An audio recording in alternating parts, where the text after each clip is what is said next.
Good day, everybody. We got a 2018 Jeep Wrangler JLU that needs the propeller shaft coupler changed out. First thing we gotta do, put wheel chocks underneath the tires, because if that drive shaft comes off and your tires aren't chocked, you're gonna roll yourself or run yourself over.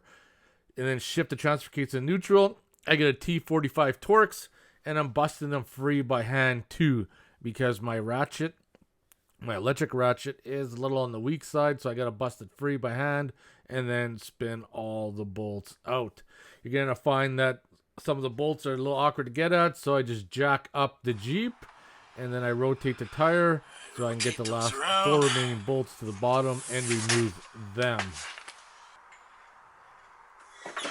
And of course, before you take it off the bolts, you got to lower it back down, and we got the bolts out. Now, there's a couple holes at the back of the propeller shaft coupler that you can get a punch or something in, but it's pretty tight where I am. So I just took a chisel, and on the metal part, there's a small ridge. And as you can see in fast forward, I just tapped it forward enough that I could get a little small pry bar in and then got it out. Now, this is very important. Before you try to take off the pinion nuts, a 30 millimeter, make sure you have a 6-point socket and not a 12-point, because a 12-point you're going to run into all sorts of issues. And this is a kit I got off of Amazon.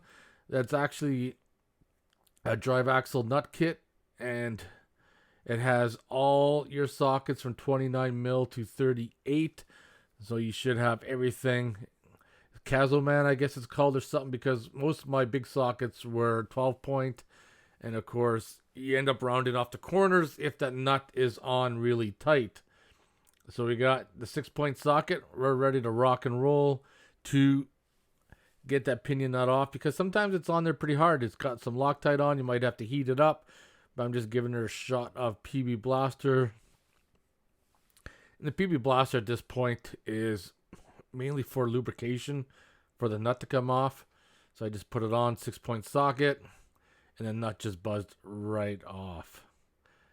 The next stage is to get the gear puller put on. A 3-jaw works best. I got a 2-jaw, and it still worked. It's kind of awkward underneath there, and I didn't get a very good camera angle view at it because I put my hand down, and unfortunately, you're not really seeing much besides my forearm there, unfortunately, until the coupler itself comes off, and I take it off with my hand. And then I always wear like a leather glove when I do it. And someone had welded the dust cover onto the differential. That's the whole purpose of doing this job. So you can see right there. But you'll probably want to learn how to remove the propeller coupler if you're doing a seal change or rear end differential. But we got a new one that has a dust shield.